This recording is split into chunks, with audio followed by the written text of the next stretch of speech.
सर्वांना सलाम. आजची आपली जी वेनसडेची भक्ती आहे तिचा आपण प्रारंभ करू आणि ती स्टार्ट करण्या अगोदर आपण प्रभूचं सहाय्य मागूया. त्याच्या नावाला महान महिमा आणि गौरव देऊया. आपण प्रार्थना करू. दप्पा रात्रंदिवस सांभाळत आलास म्हणून तुझे आभार मानतो दप्पा. आजचे दिवस दप्पा तू आम्हाला दाखवलास दप्पा, म्हणून तुझ्या नावाला दप्पा आम्ही धन्यवाद देतो दप्पा. दप्पा प्रत्येकाला दप्पा तुझी दप्पा प्रार्थना करण्याची दप्पा तू संधी दिलीस दप्पा, म्हणून तुझे आभार मानतो दप्पा. तू आम्हाला इकडं जमलंच दप्पा, म्हणून तुझ्या नावाला धन्यवाद देतो दप्पा. दप्पा जे काय दप्पा आम्ही तुझी आराधना करणार आहोत दप्पा, जे काय स्तुती करणार आहोत दप्पा, ती तू आशीर्वादित तू कर दप्पा. आणि दप्पा जे काय दप्पा तू आमच्यासाठी आज दप्पा जो मेसेज आणलास दप्पा तो तू आशीर्वादित कर दप्पा. इथून पुढचा वेळ तुझ्या हाती सोपवतो दप्पा. ही लहानशी प्रार्थना आमचा प्रभू येशू ख्रिस्त ह्याच्या गोड प्रिय आणि पवित्र नाम मागतो म्हणून तो ऐक. आमेन. तर चला आपण आता वर्शिपमध्ये जाऊया. सर्वांना सलाम. तर आपण जे गाणं गाणार आहोत ते आहे धन्यवाद के साथ स्तुती करूंगा. खरंच आपल्याला जितके आशीर्वाद जितके उपकार देवाने केलेले आहेत, आपली काहीच लायकी नसताना तरी त्यांनी आपल्या इतकं प्रेम केलं, इतकं आपल्यावर दया कृपा केली, म्हणून त्याचे आपण आभार मानूया. सर्व मिळून त्याच्या नावाला महान महिमा गौरव देऊया, त्याच्या नावाला स्तुती देऊया.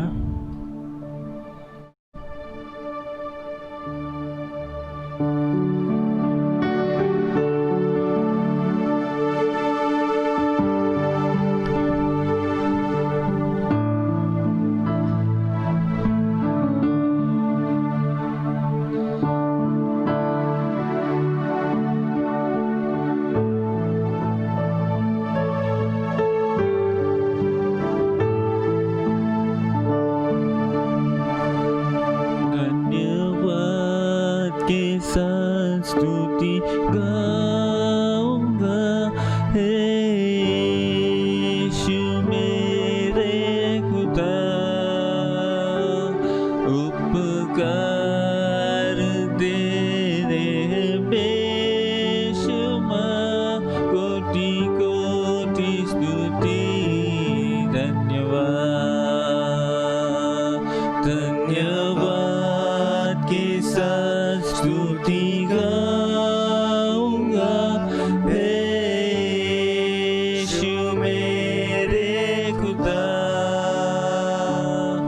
उपकार तेरे बेशुमार, कोटि कोटि स्तुति धन्यवाद. योग्यता से बढ़ के दिया है अपनी दया से तूने मुझे, योग्यता से बढ़ के दिया है अपनी दया से तूने मुझे, मांगने से ज्यादा मिला मुझे, आभारी हूँ प्रभु में. मांगने से ज्यादा मिला मुझे, आभारी हूँ प्रभु में. धन्यवाद के साथ स्तुति गाऊंगा हे यीशु मेरे खुदा, उपकार तेरे बेशुमार, कोटि कोटि स्तुति धन्यवाद. खरंच देवा, तू आम्हाला आज असं एक वरदान दे की आम्ही सेवा तुझी पूर्ण करून आम्हाला जे स्वर्ग आहे ते भेटावं देव. त्याच्यासाठी तू आम्हाला तयार कर, त्याच्यासाठी तू आम्हाला ते वरदान तू दे. आपण सर्व मिळून गाऊया.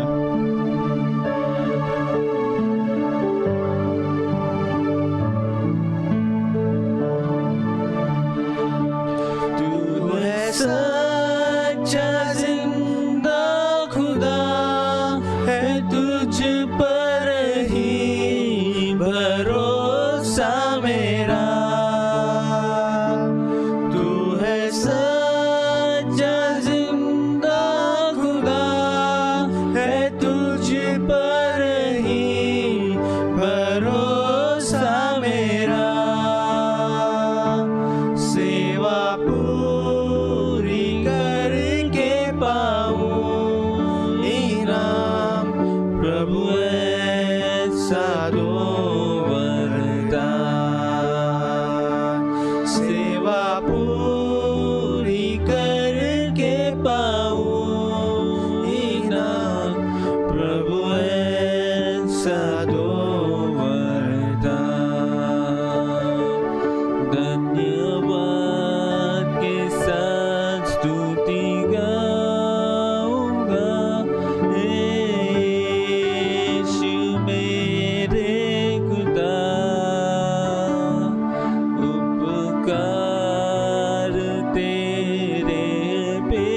धन्यवाद,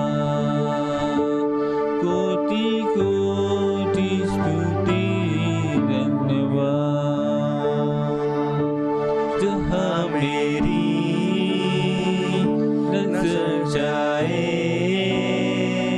वहाँ तेरी स्तुति हो, जहाँ मेरी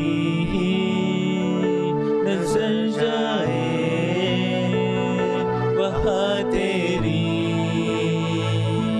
स्तुति हो। सारी दुनिया का रखवाला तू, सारी दुनिया का रखवाला तू है यीशु, तू ही तू। तेरी स्तुति मैं करूं, प्रार्थना करूं दिल से, दिल से। तेरी स्तुति मैं करूं, आराधना करूं दिल से, दिल से, दिल से, दिल से।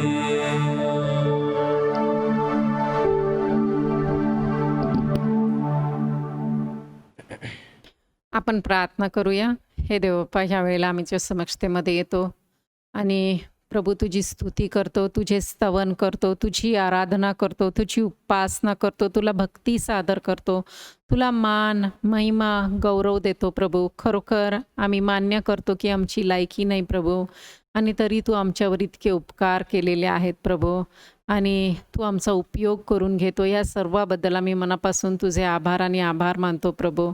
प्रभू, आम्ही क्षुल्लक आहोत, आम्ही काहीच नाही तुझ्यासमोर, आणि तरी प्रभू तू आमच्यावर दया कृपा केली, आमच्याकडं लक्ष केंद्रित करतोस, आमचं जीवन आपल्या हाती घेतो आणि त्याला घडवतो. या सर्व दया आणि कृपेबद्दल आम्ही मनापासून तुझे आभार आणि आभार मानतो प्रभू. तुझा जय जयकार करतो, आणि तू राजांचा राजा आहेस, प्रभूंचा प्रभू आहेस, तूच केवळ ईश्वर आहे. तुझ्या समान, तुझ्या तुल्य खरंच कोणी नाही. तू केलेल्या कृत्यांसारखी आजपर्यंत कृत्य झालेली नाहीत प्रभू. तुला आदर देतो प्रभू, तुझी भक्ती करतो, तुझी आराधना करतो, आणि तुला आम्ही उंचवतो. जी काय अल्पाशी स्तुती आम्ही करत आहोत ती तू कबूल करून घे. यावेळेला आम्ही प्रार्थना करतो, जे सर्व आमच्या चर्चचे आजारी लोक आहेत त्यांना तू स्पर्श कर. फक्तच आमच्या चर्चचे नाही, पण जे सर्व ऐकणार आहेत अशांमधीलही जर कोणी आजारी असेल, त्यांच्या घरात आजार असेल, तर प्रभू तो तू नाहीसा कर आणि त्यांना स्पर्श करून तू बरं कर प्रभू. त्याचप्रमाणे प्रभू आम्ही प्रार्थना करतो, विशेष करून प्रभू आम्ही तुझ्या मागं पूर्ण मनाने चालावं म्हणून आमच्यातील प्रत्येकाचं साह्य मदत कर प्रभू. आमच्यातील प्रत्येकाची आध्यात्मिक वाढ घडवून आण प्रभू. माझ्या जिभेला ओठाला तू स्पर्श कर. मला तुझ्या पवित्र आत्म्याने भर होऊ दे की माझ्या मुखातून येणारा हा प्रत्येक शब्द फक्त तुझ्या आणि तुझ्या इच्छेप्रमाणे असेल. जे तुला वाटतं मी सांगावं ते सांगण्यासाठी तू माझं साह्य मदत कर. तुझ्या वचनाचा उलगडा तुझ्या इच्छेप्रमाणेच करण्यासाठी तू मला विशेष साह्य मदत दे. ज्या अर्थाने ते वचन लिहिलेले तोच अर्थ समजवावा असं तू होऊ दे प्रभू. विशेष करून आम्ही प्रार्थना करतो, हा जो कोविड व्हायरस आहे तो ह्या जगातून तू नाहीसा कर आणि आमच्यावर तुझी दया कृपा असू दे प्रभू. आणि सर्वांना ह्याच्यापासून तू सांभाळ प्रभू. आणि जे सर्व आमचे प्रियजन ज्यांना बाहेर जावं लागतं त्यांना लागणारं संरक्षण तू दे प्रभू. प्रभू आम्ही तुझे आभार मानतो की तू आमची प्रार्थना ऐकते. तुझ्याच गोड व पवित्र नावाने मागते म्हणून तू ऐक. आमेन. पुन्हा एकदा आपण उपासना हाच विषय घेतलेला आहे आणि आपण तेच दोन प्रश्न जे मलाकी 6 पहिल्या अध्यायाच्या 6व्या वचनामधून आपण पाहत होतो, तेच 2 वचनं आपण घेतलेले आहेत की माझा सन्मान कोठे आहे, माझे भय कोठे आहे असं देव म्हणत आहे आणि ते उपासनेविषयी तो म्हणत आहे.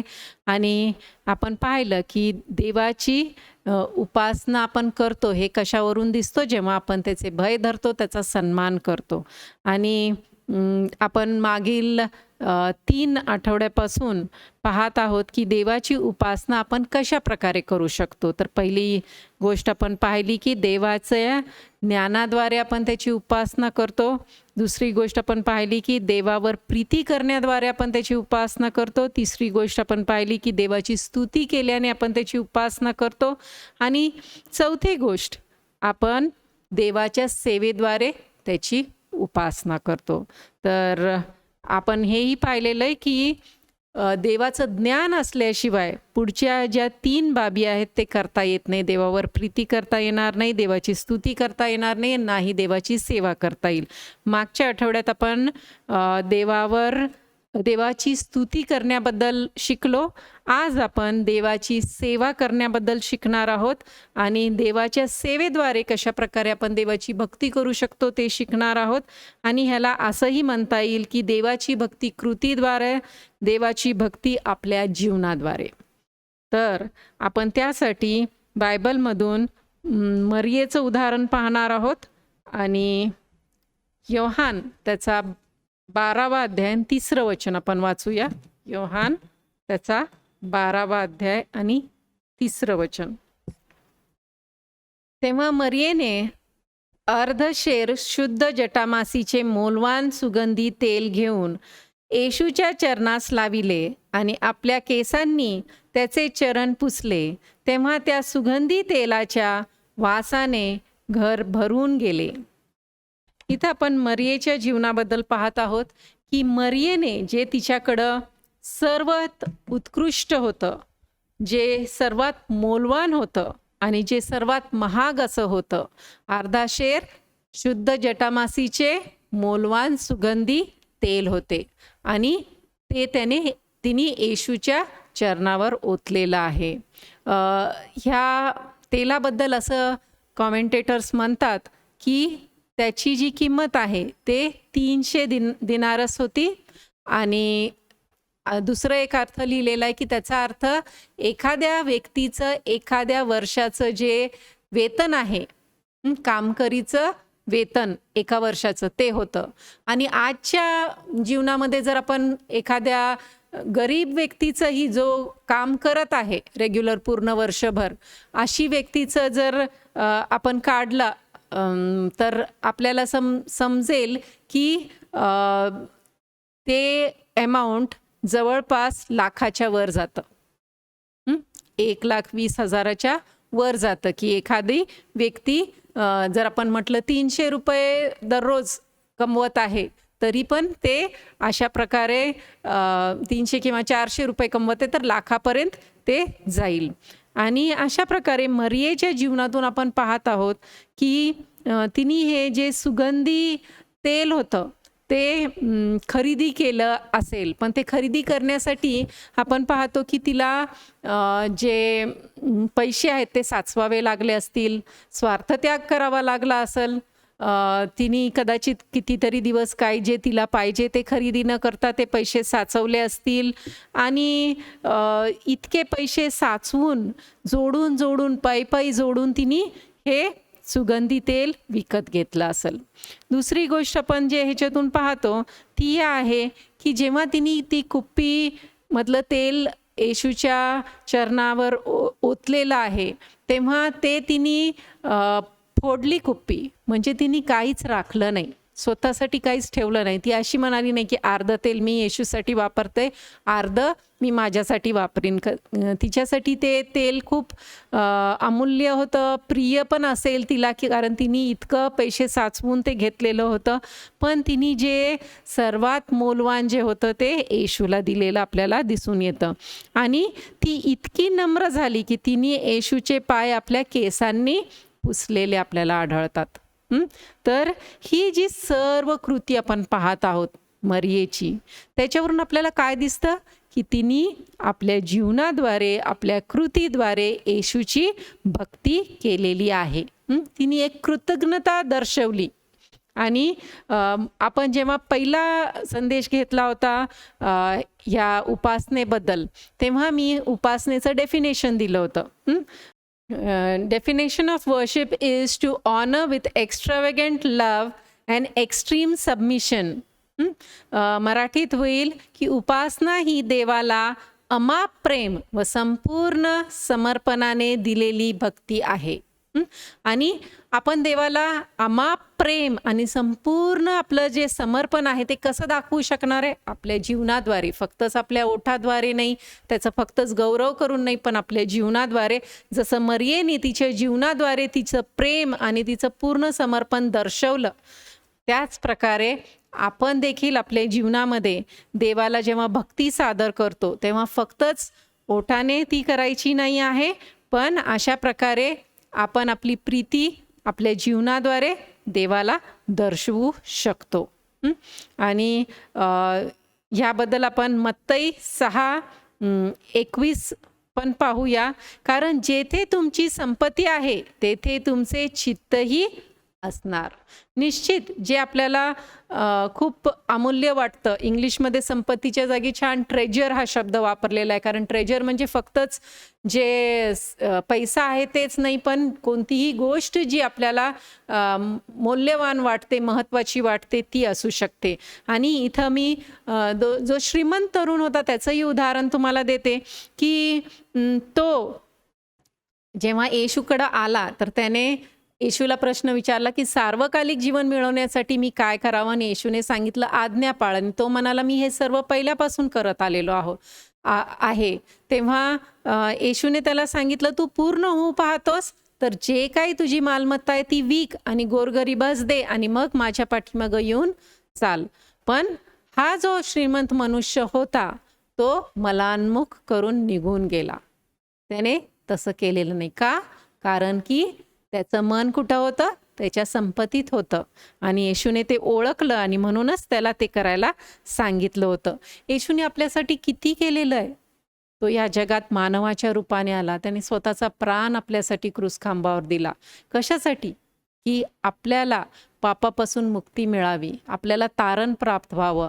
आपलं जे शिक्षा होती, जो दंड होता तो त्याने स्वतःवर घेतला. आपल्या जागी तो त्या क्रूसखांबावर मेला आणि मरणावर विजय झाला. ह्यासाठी की आता जे कोणी त्याच्यावर विश्वास ठेवतील त्यांचा नाश होऊ नये, परंतु त्यांना अनंतकाळी जीवन प्राप्त व्हावं. आणि आपल्याला आता करायचं एवढंच आहे की आपण आपल्या पापांचा पश्चाताप करून येशूला जेव्हा आपलं समर्पण करतो तर आपल्याला ते नवीन जीवन त्याच्यामध्ये प्राप्त होतं. आणि हे नवीन जीवन आपण कशा प्रकारे जगतो? देवासाठी जगतो, आपल्यासाठी जगत नाही. आपण जेव्हा समर्पण करतो तेव्हा ही एक ओळ देवाला सांगणं फार महत्त्वाची की देवा आतापासून मी माझी नाही पण तुझी इच्छा करीन. ही आपल्या जीवनातली फार महत्त्वाची ओळ आहे. आणि फक्तच एक ओळ म्हणून म्हणू नका, पण आपल्या जीवनात ते करा. देवाची इच्छा काय आहे आपल्या जीवनासाठी ती जाणून घ्या आणि त्याप्रमाणे तुम्ही करा आपल्या जीवनामध्ये. जसं पाळकसाहेब नेहमी एक उदाहरण देतात आणि ते उदाहरण मलाही इथं द्यायला आवडेल कारण जे मी सांगत आहे त्याला लागून आहे ते. तर एक हे जुन्या काळातली गोष्ट आहे ज्या काळात गुलामगिरी होती आणि एका आफ्रिकेतल्या काही निग्रोजना अशा प्रकारे अमेरिकेत नेण्यात आलं विकण्यासाठी. त्यांना बेड्या टाकलेल्या होत्या आणि एक खूप धाड-धिप्पाड असा निग्रो मनुष्य होता आणि त्याला बेड्या जकडलेल्या होत्या आणि एक धनाढ्य व्यक्ती त्याला खरेदी करत होता. आणि हा निग्रो पाहत होता की हा धनाढ्य व्यक्ती माझ्यासाठी पैसे भरत आहे आणि तो खूप रागाने त्याच्याकडे बघत होता की आता मला हा खरेदी करून घेऊन जाईल, मला खूप राबवेल आणि मला आयुष्यभर ह्याची पूर्णपणे गुलामगिरी करावी लागल, ह्याचं सगळं ऐकावं लागल, कष्ट करावे लागतील, तो मला त्रास देईल. आणि हे सगळं तो विचार करत असताना काय झालं की त्या धनाढ्य व्यक्तीने जे काही पेपरवर्क होते ते केले आणि त्याची किंमत भरून तो त्याची चाबी घेऊन आला आणि त्याची साखळी जे काही बांधलेलं होतं त्याला जे कुलूप होतं ते त्याने त्या चाबीने उघडलं आणि त्या निग्रोला सांगितलं की तुला मी मुक्त केलेलं आहे, मी तुझी पैसे भरलेले आहेत आणि मी तुला संपूर्णपणे मुक्त केलं आहे, तू जा आणि जसं पाहिजे तसं आपलं जीवन जग. आणि हा जो निग्रो होता तो इतका भांबावून गेला की त्याने कधी अशी अपेक्षा केली नव्हती की कोणी त्याला खरेदी करून मुक्त करेल. आणि म्हणून त्याला एकच सुचलं, तो त्या धनाढ्य व्यक्तीला म्हणाला की मला तुमच्याच घरी घेऊन जा, मला तुमचीच सेवा करायची आयुष्यभर. आणि तो स्वइच्छेने त्या धनाढ्य व्यक्तीच्या घरी जाऊन त्याची सेवा मनापासून करायला तयार झाला. नेमकं हे जे ह्या उदाहरणात झालेलं आहे तेच आपण आपल्या जीवनात करतो, की येशूने त्याचा प्राण देऊन आपल्याला विकत घेतलेला आहे आणि आपल्याला पापाच्या दलदलीमधून बाहेर काढलेलं आहे, आपल्याला पापापासून मुक्त केलेलं आहे. आणि म्हणून आपल्यालाही आता जाणीव असली पाहिजे की येशूने जे आपल्यासाठी केलं त्याच्या साठी आपण एक कृतज्ञता म्हणून आपलं पूर्ण जीवनाचं समर्पण त्याला करतो आणि त्याच्यासाठीच जीवन जगतो. आणि हे सर्व आपण स्वइच्छेने करतो. तुम्ही जर पाहाल की जिथं जिथं पौलाने पत्र लिहिलेले आहेत आणि असं लिहिलेलं आहे की मी देवाचा दास, असं त्याची सुरुवात असती ह्याच्यामध्ये बायबलमध्ये. तर तिथं जो ॲक्च्युअल ग्रीकमधला शब्द आहे तो गुलाम आहे. म्हणजे पौल स्वतःला देवाचा गुलाम म्हणत आहे. आणि आपण स्वतःही अशाच प्रकारे देवाला समर्पण केलं पाहिजे की देवा, ही मी आहे, हा मी आहे आणि जे तुला वाटतं मी करावं तेच मी करीन. अशा प्रकारे आपलं समर्पण असावं. असं स्वइच्छेने जे देवाचे दास होतात त्यांच्याबद्दल आपण जुन्या करारात पण एक वाचतो, ते आपण पाहूया. निर्गम त्याचा 21वा अध्याय आणि 2रं वचन पाहूया. निर्गम त्याचा 21वा अध्याय 2रं वचन. आता हे तिथं जे इब्री लोकांमध्ये गुलाम होते त्यांच्याबद्दल लिहिलेलं आहे की ते कशा प्रकारे त्यांना फक्त 6 वर्ष काम करून घ्यायचं आणि 7व्या वर्षी मोकळं करायचं होतं, मुक्त करायचं होतं. तू एखादा इब्री गुलाम विकत घेतला तर त्याने 6 वर्ष काम करावे आणि 7व्या वर्षी त्याच्याबद्दल काही खंड न घेता त्यास जाऊ द्यावे. त्याला मुक्त करायचं होतं, तो गुलाम राहणार नव्हता. 5वं वचन आपण पाहूया. पण जर तो दास निक्षून म्हणू लागला की माझ्या धन्यावर व माझ्या बायको मुलांवर माझे प्रेम आहे,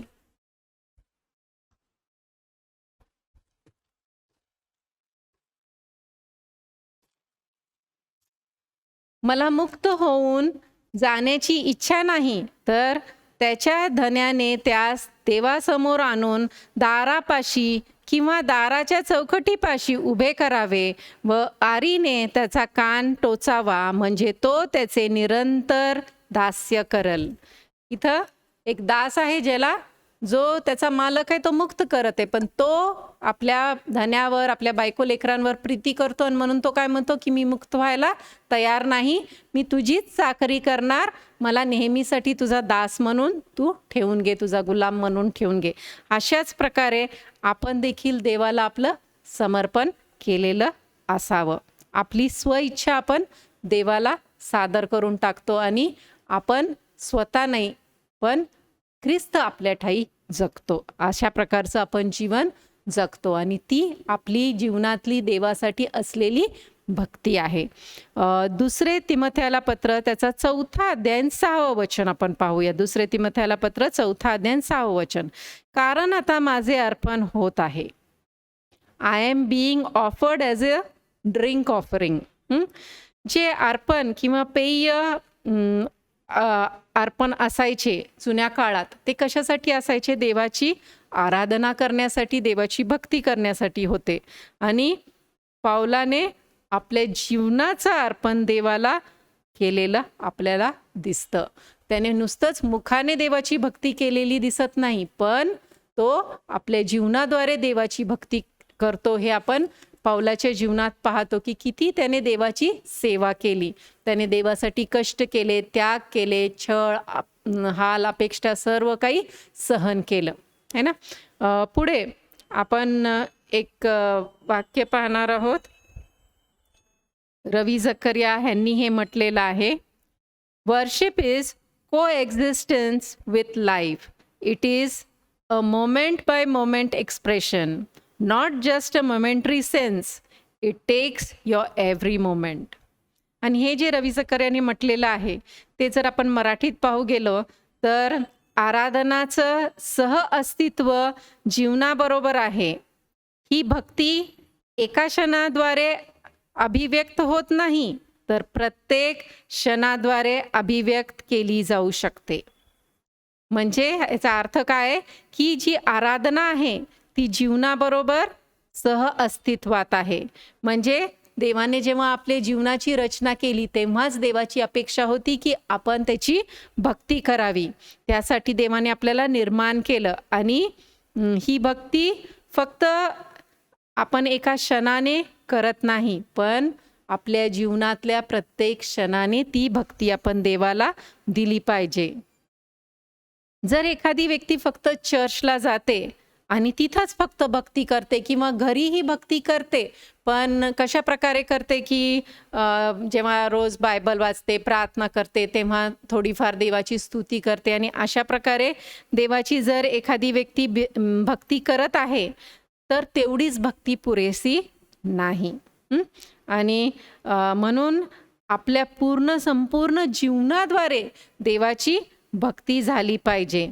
याकोब 3:10 मध्ये काय म्हटलेलं आहे की एकाच तोंडातून स्तुती व शाप निघतात. माझ्या बंधूंनो, अशी गोष्ट व्हावी हे उचित नाही. कधी कधी पुष्कळ लोक भक्ती करतात देवाची, करत नाही असं नाही, स्तुती करतात, गौरव करतात, प्रशंसा करतात, पण तेवढ्या वेळ पुरतं करतात आणि त्याच्यानंतरचं जे जीवन आहे ते माझं आहे, मी जसं पाहिजे तसं जगणार, असं होऊ नये, है ना. आपण एका वेळेत स्तुती करतो आणि दुसऱ्या वेळात कुणासंगती तरी भांडतो, त्यांना शाप देतो, असं होऊ नये. एकाच मुखातून स्तुती आणि शाप दोन्ही निघता कामा नाही, हे योग्य नाही असं आपल्याला वचन सांगतं. याकोब 2:17 मध्ये आपल्याला काय सांगितलंय, याप्रमाणे विश्वास बरोबर जर क्रिया नाहीत तर तो जात्या निर्जीव आहे. आपला फक्तच विश्वास आहे आणि जर क्रिया नाही आपल्या जीवनामध्ये तर मग ते काय आहे, तो जात्या निर्जीव आहे. याकोब 2:25 आपण पाहू. जसे शरीर आत्म्या वाचून निर्जीव आहे तसा विश्वास ही क्रिया वाचून निर्जीव आहे. आपल्याला माहित आहे की या शरीरामध्ये जोपर्यंत आत्मा आहे तोपर्यंतच जीवन आहे. एकदा ह्या शरीरातला आत्मा सोडून गेला तर काय होतं, मनुष्य काहीच करू शकत नाही. ते शरीर देखील काहीच कामाचं राहत नाही. त्या शरीराची पण काय होते, नाश, है ना. त्याचा नाश सुरू होतो आणि डीके सिस्टम त्याच्यामध्ये सुरू होतं आणि पटकन त्या व्यक्तीला पुरावं लागतं, है ना. मनुष्य मेल्यावर त्याला नावाने देखील हाक मारली जात नाही, बॉडी असं म्हणतात, है ना. आणि मग अशा प्रकारे आपण पाहतो की जर एखाद्या शरीरामध्ये आत्मा नाही तर ते अगदी निर्जीव आहे, काहीच कामाचं राहिलेलं नाही. ते शरीर पुरण्या वाचून काहीच उपयोगाचं नाही. तर त्याच प्रकारे आपला जर विश्वास क्रिया वाचून आहे तर तो काय आहे, निर्जीव आहे. याकोब 1:25 वचन आपण पाहूया. परंतु स्वतंत्रतेच्या पूर्ण नियमावर नजर टाकून जो त्याकडे लक्षपूर्वक पाहत राहतो तो ऐकून विश्वासणारा असा न होता कृती करणारा होतो व आपल्या करण्यात धन्यता मिळवतो. या वचनाप्रमाणे जो व्यक्ती आपल्याला स्वातंत्र्य दिलेलं आहे देवाने, पण त्याचं नियमाकडे नजर ठेवून त्याप्रमाणे लक्षपूर्वक आपल्या जीवनात तो ते पाळतो, है ना, तर ती व्यक्ती काय आहे, धन्य आहे, असं हे वचन सांगत आहे. आणि आपण आणखीन एक वचन पाहणार आहोत, याकोब त्याचा 1 अध्याय आणि 27 वचन. याकोब त्याचा 1 अध्याय आणि 27 वचन पाहूया. देव पिता याच्या दृष्टीने शुद्ध व निर्मळ धर्माचरण म्हणजे अनाथ व विधवा ह्यांचा त्यांच्या संकटात समाचार घेणे व स्वतःला जगाच्या कलंकापासून राखणे हे आहे. इथं खरी धर्म आचरण काय आहे हे सांगितलंय. म्हणजे खरी भक्ती काय आहे देवाला देणारी, की आपण जे अनाथ आणि विधवा आहे त्यांची काळजी घ्यावी. आणि आणखीन एक गोष्ट इथं सांगितली की स्वतःला जगाच्या कलंकापासून राखणे, जे चुकीचं आहे, जे पाप आहे त्यापासून स्वतःला दूर राखणे, हे आपल्यासाठी गरजेचं आहे. पवित्र शुद्ध असं जीवन जगणे, जशा प्रकारे देव आपल्याला म्हणतो मी जसा पवित्र आहे तसे तुम्ही पवित्र व्हा. तर आपल्याला तशा प्रकारचं पवित्र जीवन जगणं गरजेचं आहे. ते देवाला आवडणारं आहे. मी जसा पूर्ण आहे तसे तुम्ही पूर्ण व्हा असंही देव आपल्याला सांगत आहे. जर ते शक्य नसतं तर देवाने आपल्याला सांगितलं नसतं. आणि म्हणून आपण नेहमी पूर्णतेकडे वाटचाल करावी. जरी आपण या जगात परफेक्ट कम्प्लिटली होणार नाही, जेव्हा देव येईल तेव्हा आपण पूर्ण होऊ, पण आज आपण त्यासाठी प्रयत्न करू शकतो, त्याकडे वाटचाल निश्चित करू शकतो. आणि देव आपल्या अंतःकरणाकडे पाहतो की आपण हलगर्जीपणा करत आहे की खरंच मनापासून देवाची इच्छा करत आहे. आणि आपल्या जीवनामध्ये जेव्हा आपण देवाला समर्पण करतो तर देव त्याचा पवित्र आत्मा आपल्याला देतो. आणि जेव्हा पवित्र आत्मा आपल्याला देतो तर त्याबरोबर तो पवित्र आत्म्याचे जे दान आहेत ते देखील आपल्या ठायी देतो. कृपादान आपल्याला प्राप्त होतात. आणि ते कृपादान कशासाठी असतात? मंडळीच्या उन्नतीसाठी वापरले जाण्यासाठी ते असतात. आणि त्याच्यातून देवाची सेवा घडली पाहिजे. ते फक्तच आपल्यासाठी नसतात, पण इतरांच्या फायदेसाठी, इतरांच्या उपयोगी पडण्यासाठी ते कृपादान असतात. आणि त्याच्यातून देवाची सेवा घडली पाहिजे. आणि जेव्हा मनुष्य देवाची सेवा करतो तेव्हाच देव त्याला अधिक मोठ्या सेवेसाठी निवडतो. हे आपण लक्षात घेऊया. जे आपल्याला दिलेलं आहे ते प्रामाणिकपणे आपण केलं तर पुढच्या सेवेसाठी देव आपल्याला निवडेल, है ना. आणि देवाची इच्छा जाणून घेणं हेही आपलं कर्तव्य आहे. आपण प्रेषितांची कृत्ये त्याचा 13वा अध्याय 2रं वचन पाहणार आहोत. प्रेषितांची कृत्ये त्याचा 13वा अध्याय आणि 2रं वचन आपण पाहूया. हे पाऊलांनी बर्नबास बद्दलचं आहे. ते प्रभूची सेवा व उपास करीत असता पवित्र आत्म्याने सांगितले की बर्नबा व शाऊल यास ज्या कार्यासाठी मी बोलाविले आहे त्यासाठी त्यास मजकरिता निराळे करून ठेवा. देवाने त्यांना एका विशेष सेवेसाठी निवडलं. कधी निवडलं? ते गपचूप बसले होते म्हणून निवडलं? नाही. ते ऑलरेडी सेवा करत होते, प्रार्थनेत होते, उपास करत होते. तेव्हा देवाने तिथं पुष्कळ जण होते, पण त्याच्यातले देवाने ह्या दोघांना निवडलेलं आहे, शाऊलाला आणि बर्नबासला, की त्यांनी जाऊन देवाची सेवा करावी. आणि आपण पुढं पाहतो की कितीतरी मोठ्या प्रमाणात त्यांनी देवाची सेवा केली, है ना. बर्नबासला कोणतं गिफ्ट होतं? त्याला एन्करेजमेंट, सन ऑफ एन्करेजमेंट असं म्हटलेलं आहे, है ना. आणि तो उत्तेजन देणारा होता. आणि हे त्याचं गिफ्ट होतं. पण तिथंच तो सीमित राहिला का? नाही. देवाने त्याला त्याच्या पुढच्या सेवेसाठी निवडलेलं आहे. कारण त्याने ती जी कामगिरी होती ती योग्य प्रकारे केली. त्याने शाऊलाला जाऊन उत्तेजन दिलं. कोणीच शाऊलाला जवळ करायला तयार नव्हतं. सर्व घाबरत होते. पण तो शोधत गेला, शाऊलाला घेऊन आला. आणि त्याने शाऊलाची भेट जे सर्व शिष्य होते देवाचे त्यांच्या संगती करून दिली, जे प्रेषित होते त्यांच्या संगती करून दिली. आणि अशा प्रकारे शाऊलाला त्याने अधिक उत्तेजन दिलेलं आपल्याला पाहायला मिळतं. पण तिथंच तो थांबला नाही. देवाने अधिक मोठ्या सेवेसाठी त्याला उपयोगात आणलं. आणि अशाच प्रकारे मी माझ्या जीवनाबद्दलही सांगू शकते की मी एका काळात काहीच करू शकत नव्हते. मला ना बोलता येत होतं आणि मी नुसतं समर्पण केलं होतं. पण देवाने अक्षरशः मला हात धरून चालवलेला आहे आणि ह्या स्थितीत आणलं की मी आज तुम्हाला वचनातून सांगू शकते. हे केवळ देवाची दया आहे. आपण छोट्या गोष्टीत जर प्रामाणिक राहिलो तर निश्चित देव आपल्याला मोठ्या गोष्टीत वापरल्याशिवाय राहणार नाही. आणि म्हणून हीच माझी तुमच्याकडं विनंती आहे की तुम्ही पण जेथे कोठे आहात आपलं खरं समर्पण करा आणि जेथे कोठे आहात तिथं देवाची सेवा करा. आणि देव तुम्हाला मोठ्या सेवेसाठी वापरल. देवाची इच्छा काय आहे हे जाणून घेणं आपलं कर्तव्य. तर तुम्हीही जाणून घ्या तुमच्या जीवनामध्ये की देवाची काय इच्छा आहे. देव त्याप्रमाणे तुम्हाला मार्गदर्शन केल्याशिवाय राहणार नाही. आपण जेव्हा आपल्या जीवनाचं पूर्ण समर्पण त्याला करतो तेव्हा आपल्यासाठी देव चमत्कार करतो, आपल्या जीवनात कार्य करतो. एखादी व्यक्ती जर तुम्ही अशी पाहिली आहे की जी पूर्णपणे देवासाठी वाहिलेली आहे, तर पुष्कळदा लोकांना वाटतं की ही व्यक्ती वेडी आहे. हिंदीमध्ये शब्द दिवाना आहे. अशा प्रकारे लोकांना वाटतं. पण आपण एक गोष्ट समजून घेऊ की जर अशी व्यक्ती तुम्हाला पाहायला मिळते की जी पूर्णपणे देवाला वाहिलेली आहे, तर एवढं समजून घ्या की त्या व्यक्तीने देवाला जाणलेलं आहे आपल्या जीवनामध्ये. आणि म्हणून ती व्यक्ती देवाची सेवा मनापासून करत आहे.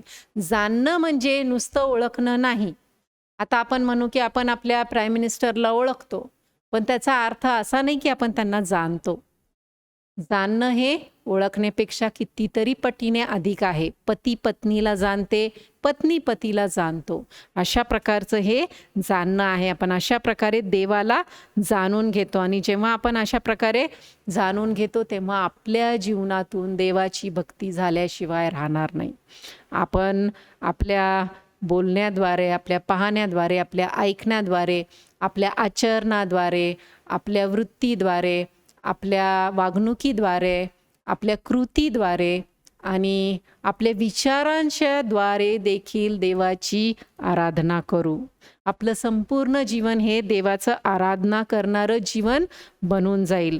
जेव्हा आपल्याला कधी इतरांचं काहीतरी सहन करावं लागतं, तेव्हा देखील जेव्हा आपण ते सहन करून घेतो, देवासाठी सहन करून घेतो, तर ती एक प्रकारे देवाला सादर केलेली आराधना आहे. आपण आपल्या जीवनाद्वारे देवाची आराधना करत आहोत असा त्याचा अर्थ आहे. तेवढंच नाही, पण जेव्हा आपण देवासाठी शांत राहतो, आपल्याला बोलता आलं असतं, प्रत्युत्तर देता आलं असतं, शांत करता आलं असतं पुढच्या व्यक्तीला, पण तरी आपण जर शांत राहून जातो, तर ही पण एक प्रकारे देवाला अर्पिलेली उपासना आहे. त्याचप्रकारे जर आपल्याला कोणी फसवतं आणि आपण ते सहन करून घेतो, किंवा आपला छळ होतो, किंवा आपल्याला काहीतरी झळ सोसावी लागते, देवाची आज्ञा पाळताना आपल्याला झळ सोसावी लागते, किंवा आपल्याला स्वार्थ त्याग आपण करतो, हे सर्व आपण करत असताना देवाची भक्ती आपल्या जीवनाद्वारे होत असते. आपल्या स्वतःचा हक्क असताना जेव्हा आपण ते सोडून देतो देवासाठी म्हणून, किंवा आपण दुःख, त्रास, संकट देवासाठी म्हणून सहन करतो, तेव्हा आपण अशा प्रकारे देवाला आवडणारं जीवन जगतो आणि आपण देवासाठीच जगतो असं म्हणायला हरकत नाही. आणि वचन आपल्याला सांगतं, कलसीकरस पत्र 3 अध्यायामध्ये 23व्या वचनामध्ये लिहिलेलं आहे, जे काही तुम्ही करता ते मनुष्यासाठी नव्हे तर देवासाठी जीवे भावे करा.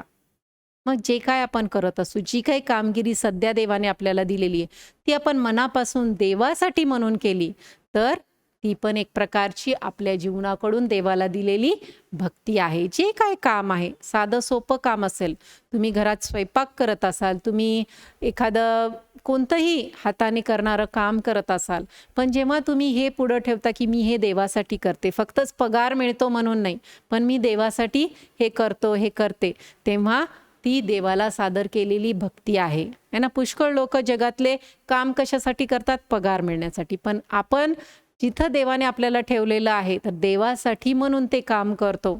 आणि तेव्हा आपण कशा रीतीने करतो? प्रामाणिकपणे करतो. कोणीतरी आपल्याकडं पाहतं, बॉस पाहतंय तेव्हाच आपण काम करतो नाही. आपण काय करतो? देव आपल्याला पाहतो म्हणून, तो बॉस पाहत असो किंवा न पाहत नसो, मालक असो नसो, पण आपण प्रामाणिकपणे देवासाठी ते काम करतो आणि ती आपल्याकडून देवाला सादर केलेली भक्ती आहे, हे आपण लक्षात घेऊया. आणि अशा प्रकारे देव आपल्याला उपयोगात आणायला तयार आहे. फक्त एवढं आहे की आपण पूर्ण मनाने, पूर्ण जीवाने, पूर्ण शरीराने, पूर्ण आपल्या संपूर्ण आत्म्याने देवाला ही भक्ती सादर करावी आपल्या जीवनाद्वारे. जे काही काम आपल्याला अर्पिलेलं आहे त्याच्यात आपलं संपूर्ण मन घालून आपण ते काम करावं. आणि आपण एक लक्षात घेऊ, जर मी देवाची आहे तर माझं जे काय आहे ते कुणाचं आहे? देवाचं आहे. माझा पैसा देवाचा आहे, माझा वेळ देवाचा आहे, माझी शक्ती देवाची आहे, आणि ती त्याच्यासाठीच आपण खर्च करू, है ना. आणि अशा प्रकारे देव आपल्याला त्याच्या गौरवासाठी वापरेल, है ना. आपला निश्चित तो मोठ्या प्रमाणात उपयोग करून घेईल.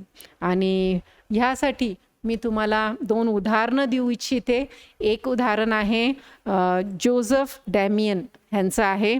आणि हे जे व्यक्ती आहेत ते बेल्जियम ह्या ठिकाणचे होते.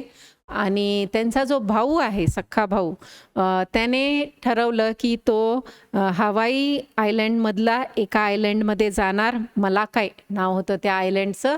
आणि तिथं जे कुष्ठरोगी होते त्यांना पाठवण्यात येत होतं. आणि म्हणून हा जो जोझफ डॅमियन आहे त्यांचा भाऊ तिथं जाणार होता. पण काही अशी परिस्थिती निर्माण झाली की त्यांचं मरण झालं. आणि ते मेल्यानंतर जोझफ डॅमियन हे त्यांच्याऐवजी या ठिकाणी मलाकाई ह्या ठिकाणी गेले. आणि तिथं जे कुष्ठरोगी होते त्यांच्यामध्ये त्यांनी काम केलं, त्यांची सेवा केली, त्यांना प्रीती दाखवली, त्यांना सुवार्ता सांगितली, त्यांना बरं होण्यामध्ये मदत केली. आणि हे सर्व वर्षानुवर्ष चाललेलं असताना एके दिवशी असं झालं की ते आपल्या घरात चहा करत होते. आणि चहा केल्यानंतर त्यांनी ते चहा, गरम चहा केटलीत घालत असताना ते केटलीतला चहा त्यांच्या पायावर पडला. आणि असं झालं की त्यांना काहीच झालं नाही हे पाहून त्यांनी आणखीन चहा आपल्या पायावर ओतला. आणि त्यांना समजलं की आपल्यालाही कुष्ठरोग झालेला आहे, कारण त्यांना काहीच फिलिंग नव्हती पायावर. आणि दुसऱ्या दिवशी जेव्हा सकाळी ते डिवोशन घेत होते त्या जे कुष्ठरोगी होते त्यांच्यामध्ये, तर त्यांनी आपल्या भाषणाची सुरुवात अशा प्रकारे किंवा आपल्या डिवोशनची सुरुवात अशा प्रकारे केली. तो पूर्वी असं म्हणत होते की माय फेलो बिलिव्हर्स, तर आता म्हणाले माय फेलो लेपर्स. म्हणजे पहिलं जर ते म्हणत होते की सहविश्वासणारे जन हो, तर आता ते म्हणाले की कुष्ठरोग्यांनो, म्हणजे ते सुद्धा आता त्यांच्यामध्ये सामील झाले होते. आणि अशा प्रकारे त्यांनी आपलं पूर्ण जीवन तिथं दिलं, त्यांची सेवा केली. आणि जेव्हा त्यांचं मरण झालं तेव्हा तिथल्या लोकांनी विनंती केली की त्यांचं शरीर आमच्या इथं पुरावं. पण ती गोष्ट मान्य नाही करण्यात आली. बेल्जियमची गव्हर्नमेंट म्हणाली की आम्हाला पाहिजे ते शरीर, आणि म्हणून त्यांना ते शरीर पाठवून द्यावं लागलं. पण त्यांनी एक विनंती केली की त्यांचा जो उजवा हात आहे तो आम्हाला द्या, कारण ह्या हाताने आम्हाला स्पर्श केलेला आहे. आणि त्या गव्हर्नमेंटनी त्यांना ते हात दिला आणि तो आजही त्या आयलंडवर पुरलेला आहे. अशा प्रकारे आपण पाहतो की त्यांनी आपलं पूर्ण जीवन लोकांसाठी वाहून दिलं. त्याच प्रकारे मी आणखीन एक उदाहरण तुम्हाला सांगणार आहे डेव्हिड लिव्हिंगस्टनचं, की हे जे होते ते स्कॉटलंडचे होते. आणि लहानपणापासून त्यांचे वडील त्यांना मिशनरी स्टोरी सांगायचे. आणि त्यांनीही त्यांच्याही मनात असं होतं की मी मिशनरी बनणार. आणि जेव्हा ते मोठे झाले तेव्हा त्यांनी एकच प्रार्थना देवाला केली की मी तुम्हाला ती प्रार्थना वाचून दाखवते. मला कोठेही ह्या भूतलावर पाठव, पण माझ्यासोबत राहा. माझ्यावर कोणताही ओझं टाक, पण ते पेलवण्यास तू सहाय्य कर. माझ्या अंतकरणात ज्या इच्छा आहेत ते तोड, पण माझे अंतकरण नेहमी तुला जोडलेले असू दे. ही सुंदर प्रार्थना त्यांनी देवाकडे केली. आणि देवाने त्यांना आफ्रिका ह्या देशात नेलं. आणि आफ्रिकेवर पाय ठेवल्यावर त्यांनी आणखीन एक सुंदर वाक्य म्हटलेलं आहे, ते मी तुमच्यासाठी वाचते. झपाटलेले हजारो गावांमधल्या सकाळच्या उन्हात दिसत असलेल्या धुरांनी माझ्या अंतकरणात एक ज्वाला पेटवलेली आहे. आणि अशा प्रकारे त्यांनी देवाची सेवा तिथं केली. त्यांचे बायको लेकरं ते घेऊन गेले होते. मेरी त्यांच्या बायकोचं नाव होतं. पण लेकरं आजारी पडू लागले, अगदी मरणाला टेकले. आणि तेव्हा त्यांनीच सांगितलं की मेरी, तू ह्या लेकरांना घेऊन पुन्हा स्वदेशी निघून जा आणि त्यांची तिकडं काळजी घे. मी लवकरच तुला भेटायला येईन. आणि तुम्हाला काय वाटतं की कधी ते भेटायला गेले? 5 दिवसांनी, 5 महिन्यांनी, नाही, 5 वर्षांनी ते जाऊ शकले पुन्हा. आणि त्यांनी तिथं जाऊन जेव्हा ते आपल्या बायकोला भेटले, तर त्या बायकोला त्यांना ओळखता येत नव्हतं, अशी त्यांची स्थिती झाली होती. त्यांचा एक डोळा पूर्णपणे कामातून गेला होता आणि जो दुसरा डोळा होता त्याला सगळी इजा झाली होती, कारण या आफ्रिकाच्या जंगलांमध्ये ज्या फांद्या असतात झाडांच्या, ते त्यांना लागल्या होत्या. आणि त्यांची जी गोरी चमडी होती ती पूर्णपणे जळालेली होती. सर्व पिगमेंटेशन होतं, अगदी रोस्ट झाल्यासारखे त्यांची स्किन झाली होती. त्यांच्या चेहऱ्यावर सर्व डाग होते आणि वन होते. आणि एकदा असं झालं होतं की त्यांच्यावर एका सिंहाने हल्ला केला आणि ते कसे तरी त्याच्यातून वाचले, पण त्या सिंहाने त्यांचं जे शोल्डर होतं ते तोडलं आणि तशाच तुटलेल्या शोल्डरनी ते जीवन जगत होते. आणि त्यांचं चालणंही नीट नव्हतं आणि अशा प्रकारे त्यांचं जे पूर्ण शरीर होतं ते अधू झालेलं होतं. आणि तशा स्थितीत ते जेव्हा स्वदेशी आले स्कॉटलंडला, तेव्हा त्यांचे वडील काही तासापूर्वीच वारले होते. त्यांची भेट देखील त्यांच्या वडिलांसंगती होऊ शकली नाही. त्यांची खूप मनापासून इच्छा होती की ज्या मिशनरींची स्टोरी वडील दुसऱ्या मिशनऱ्यांच्या सांगत होते, आज मी माझी स्टोरी, माझ्या गोष्टी माझ्या वडिलांना सांगीन, पण ते त्यांना मिळाला नाही चान्स. पण ते खूप रडले आणि तिथं त्यांनी देवाची सेवा स्कॉटलंडमध्येही केली. आणि जिथं कुठं ते गेले अगदी लोक उभा राहून टाळ्या वाजवायचे, त्यांना सन्मान द्यायचे. पण त्या ठिकाणी न राहता ते पुन्हा आफ्रिका या ठिकाणी गेले निघून सेवा करण्यासाठी. आणि त्यांची जी पत्नी होती मेरी, ती आपल्या लेकरांसाठी त्यांची काळजी घेण्यासाठी तिथं स्कॉटलंडमध्ये थांबली.